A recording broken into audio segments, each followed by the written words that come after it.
Ho ho ho ho, it's a special episode, fuckers, because Lane is terrible at scheduling. Ho ho ho ho.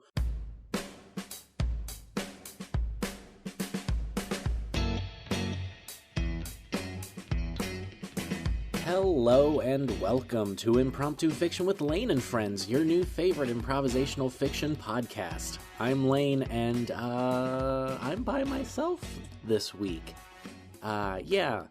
There were some scheduling problems on my end this week, and actually last week were kind of crazy on my end, so getting together with my friends has been kind of hard to do. So instead of just missing a week like I did last time, I decided to try something different. It's not really different because I'm still just doing an episode and I'm still just reading a story, but it is just me, so it's going to be a shorter episode, which might be better for all of you. I don't know. Please let me know if you like this. I'm hoping there won't be a situation where there will be no guest, but just on the off chance that does happen, if you guys would like me to keep doing these sort of single episodes where I just read a random story I've been writing, let me know, and I'll either keep doing it or I'll stop and go cry in the bathroom, probably, which is what I usually do. I'm also recording this very early on in the morning, so if I don't sound as energetic, I am sorry, but part of it is me trying to wake up, and the other part is me trying to not be too loud while everyone else sleeps. The problems with being a podcaster, where your studio, what the fuck was I thinking warehouse for? I've been working warehouse jobs too long. If you'd like to support me on Patreon. So yeah, if I don't sound super energetic, that's why. So I'm also recording this on my birthday. I don't know if I said that. I'm 25 now. And what the hell have I been doing with my life? I've been making podcasts, apparently. So yeah, it's just you and me today.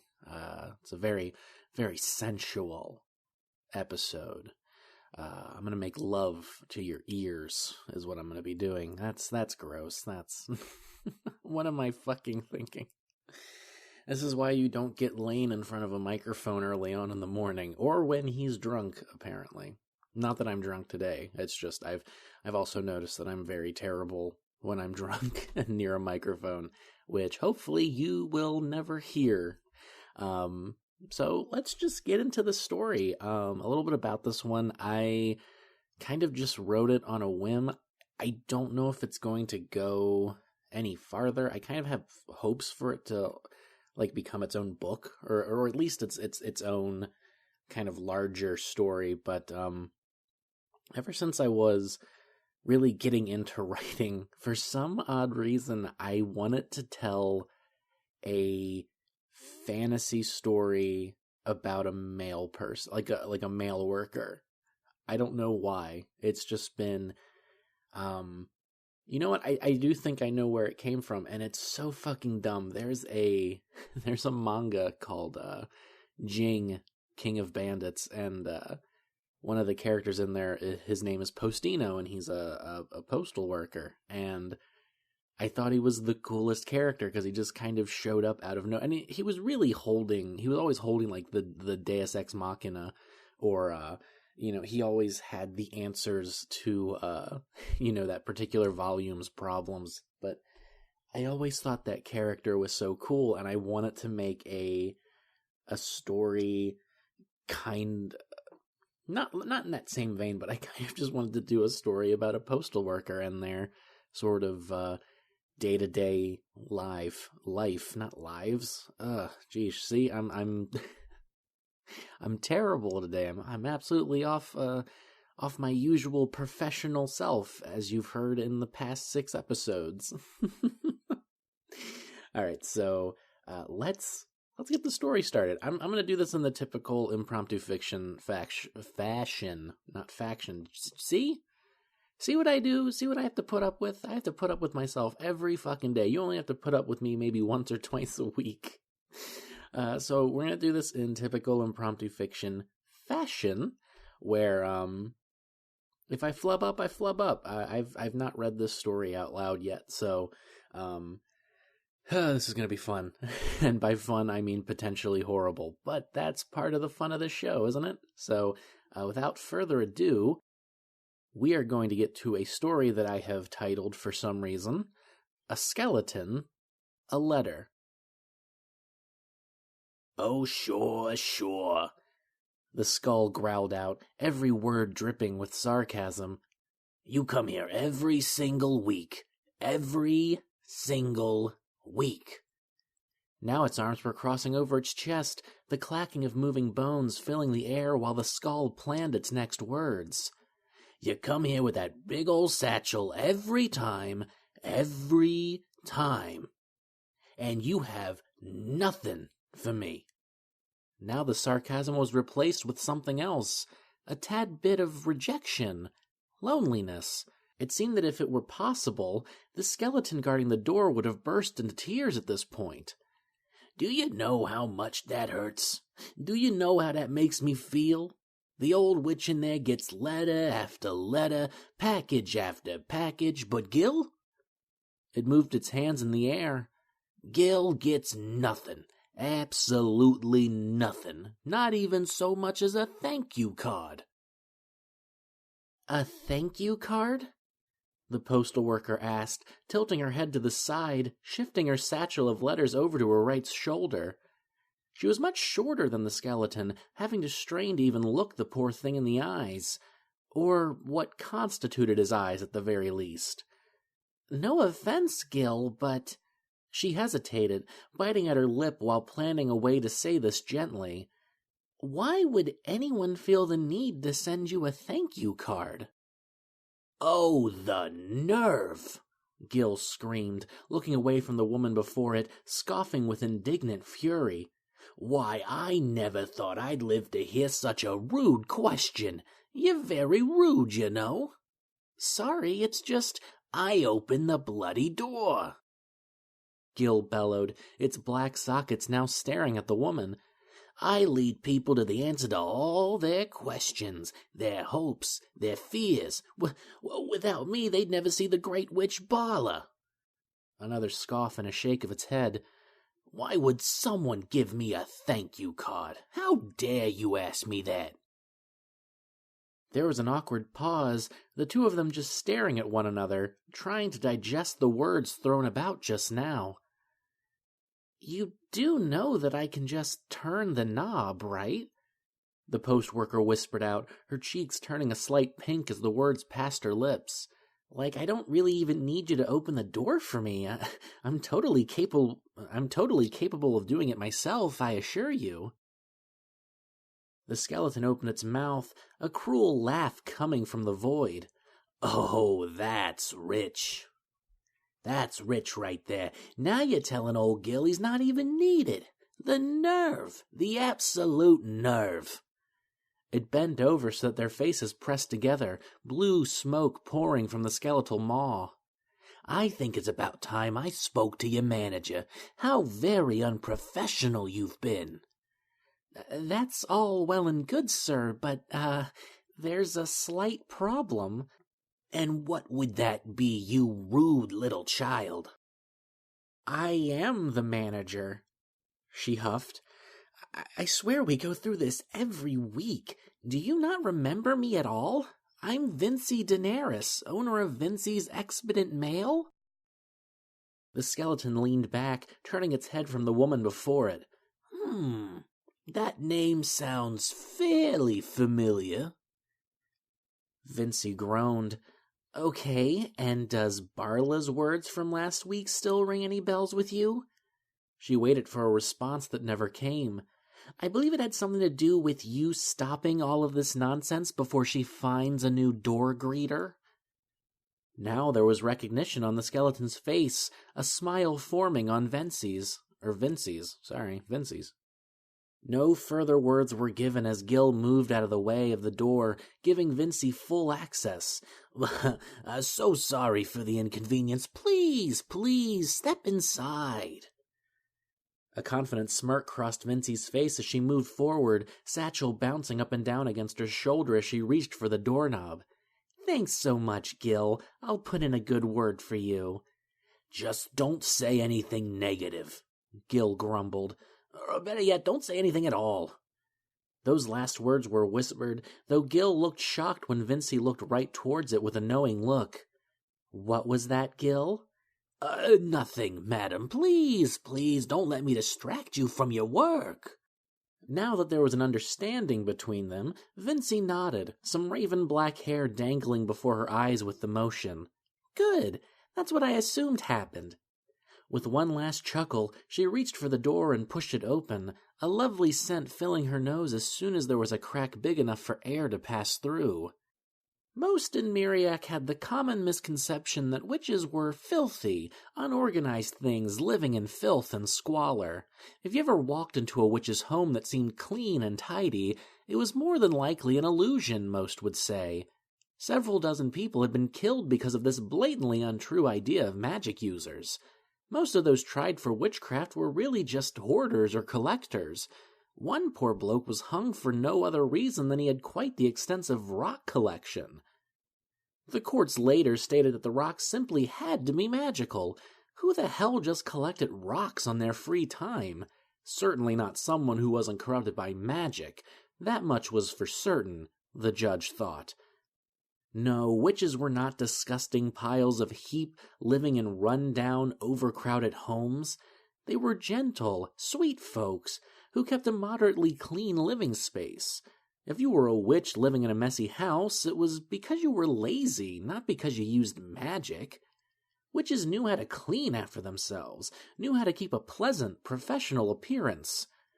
And none knew how to do it better than the great witch Barla.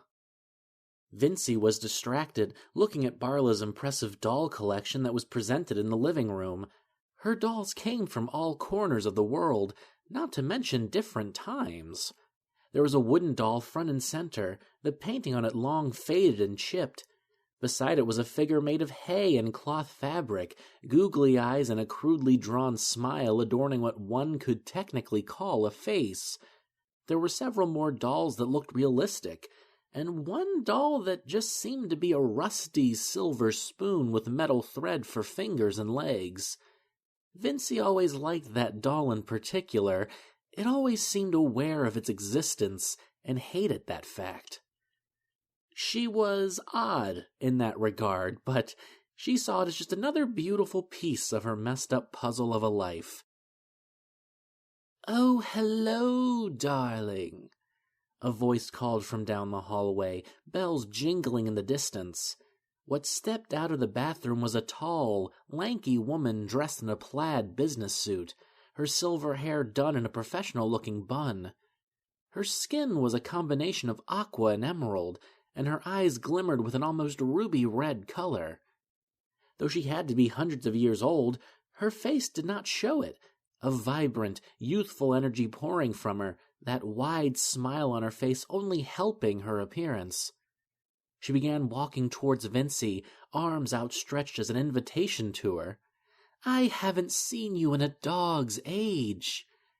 "Barla," Vincy began, taking the offer to wrap her arms around the taller witch. "I've only been gone for a week, if that. You act like it's been an eternity." "That's what it feels like when you aren't around, dear," Barla was quick to respond, their lips almost pressing against one another. Vincy's cheeks began burning a soft crimson while Barla's glowed with a bit of white. "The house is so empty without you here. The bed is empty without you here." "Oh, bother," Vincy teased, sticking out her tongue. "You know I don't have time for that right now, Barla," she whispered, a bit of regret in her voice. "Got an awful lot of packages to deliver today." "Why? What's going on in the world that people need you to leave me?" "It's the end of the month, you big goof."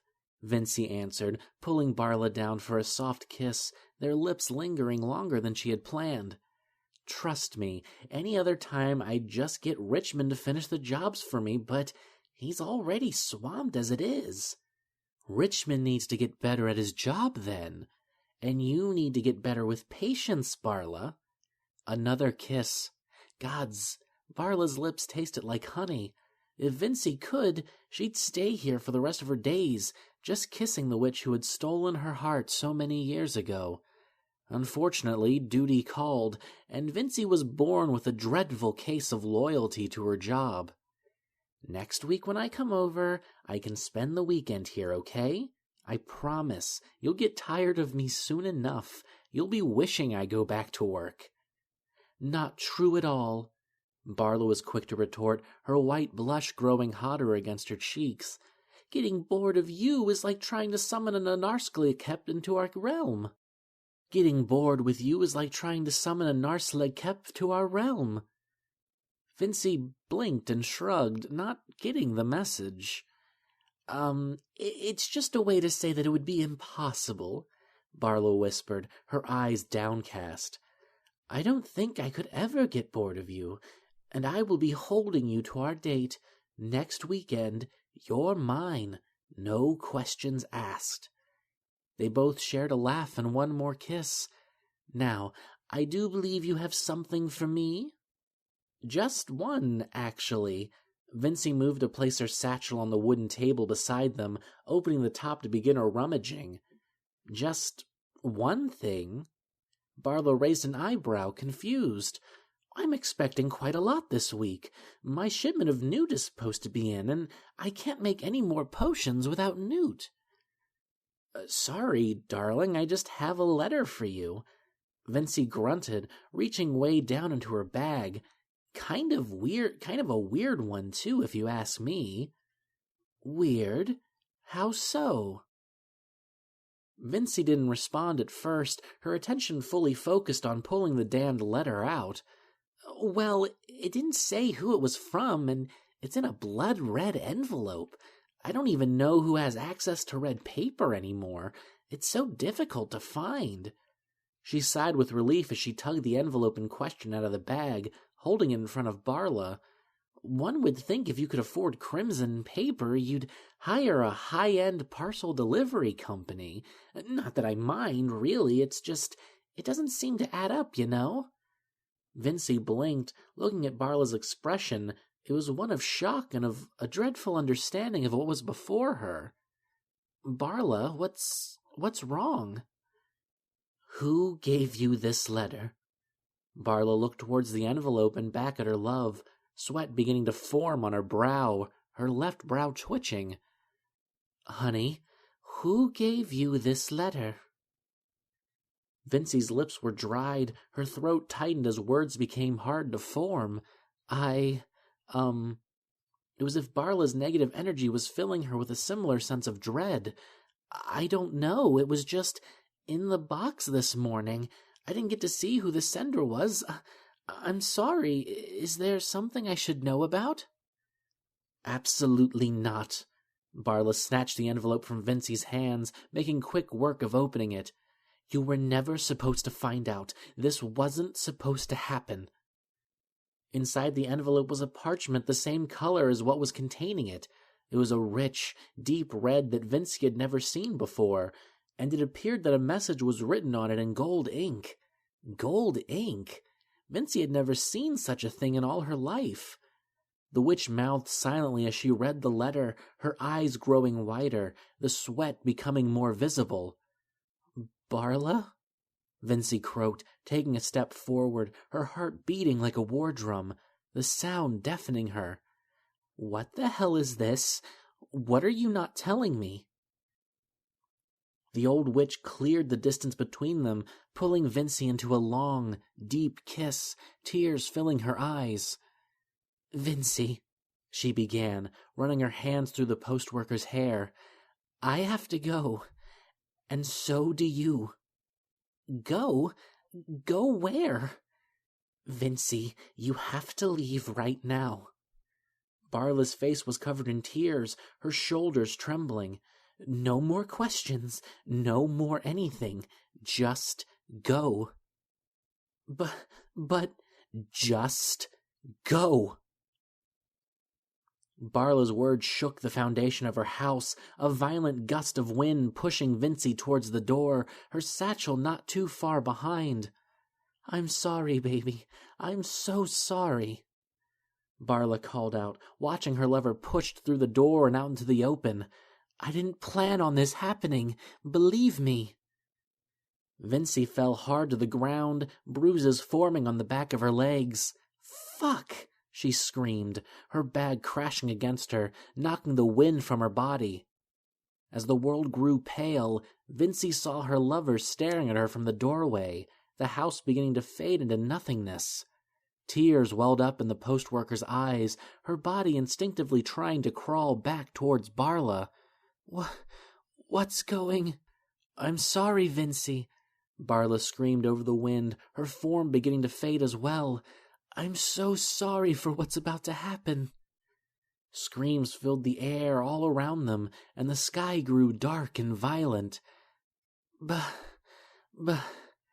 The world was darkening around Vincey, the taste of crimson filling her mouth. Barla. The witch said nothing more. Her house, her form, was becoming like dust, blowing away in the wind, leaving Vincey all alone in a field, the world seeming to be coming to an end. Vincey tried screaming, but her throat was so hoarse that all that came out was a pathetic squeak. She moved her hand into the air, gripping at whatever piece of dust she could, but there was no point in it all. Barla was gone, and there was nothing she could do to change that. Moments later, everything would go black, her body falling to the ground in one dead heap. Soon, the screams stopped as did the wind. Soon, Vincey was left in silence. Okay, everyone, that's the story, and that ends our episode of Impromptu Fiction with Lane and Friends, although technically it's just Impromptu Fiction with Lane. Really hope you guys liked this format. Once again, I'm really hoping that this isn't going to be a regular thing, because part of the fun of the show is obviously the guests. So next week, I'm hoping to have Alexander from In Greater Boston on, which is going to be really great. I'm super excited about that. Mostly because the story that I wrote is fucking ridiculous and stupid, which you've come to know and love from me, I hope. Before we go for the night, I just want to get a couple things out of the way. All the music that's used in Impromptu Fiction is created by Bensounds. They are a fantastic music composer. They didn't write the music for me, obviously, but it is up to use for free, just as long as you mention them in the name. And I don't know why you wouldn't want to send more people to that website, because, like I said, their music is fucking great, and I've used it for the intro, all of the skits that have shown up in the episodes. It's just been really awesome. All their music is great. You can find Impromptu Fiction on Twitter. I'm still trying to figure out if I want to make a Tumblr for this podcast in particular. Probably going to end up doing that. I am out of breath today, and I have no idea why. I'm really sorry about that. I don't know what's wrong with me today. So yeah, I'm thinking about putting up a Tumblr, but we do have a Twitter that you can find us at. That is at ImpromptuFic, I believe, on Twitter. It's going to be in the show notes below. If you would like to be on Impromptu Fiction, you can send an email to me at sablepod@gmail.com. Title it with something like Impromptu Fiction or Impromptu Fiction Writer. I'd really love to have more writers on the show.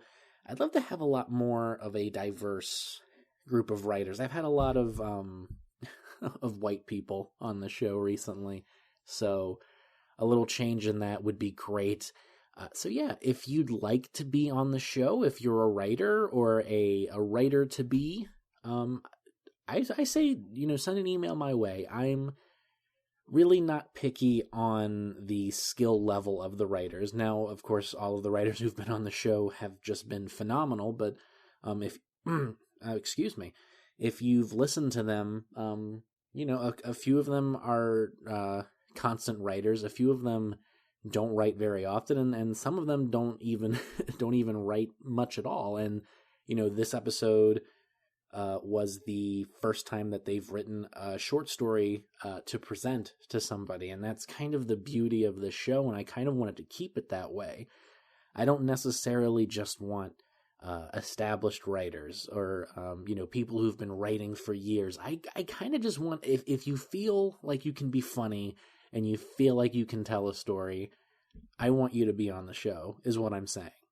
I'm all about promoting indie people. You know that about me.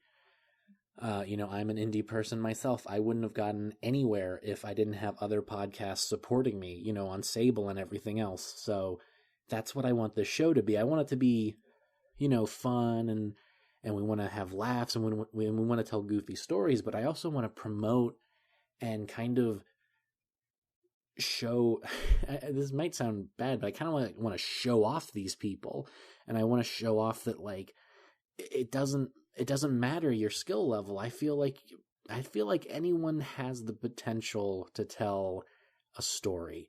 Whether it's a goofy story, a serious story, a scary story, I feel like we all have a story in us, and I want to get to that essence, and that's kind of what this show is about. I kind of want to, I just want to have more people writing more stories, because stories are great. I'm getting a little too emotional about that. So once again, if you want to be on the show, just send an email to sablepod@gmail.com. That'll be in the show notes below as well. I think that's it for this week's episode. Like I said, I'm hoping to have Alexander on next week. If not him, I have another guest who will be there instead, and Alex might be on the next week or whatever. But until then, this is Lane. This has been Impromptu Fiction, and I hope to see you guys next week. So keep writing, write what you love, and more importantly, have fun with it. Peace.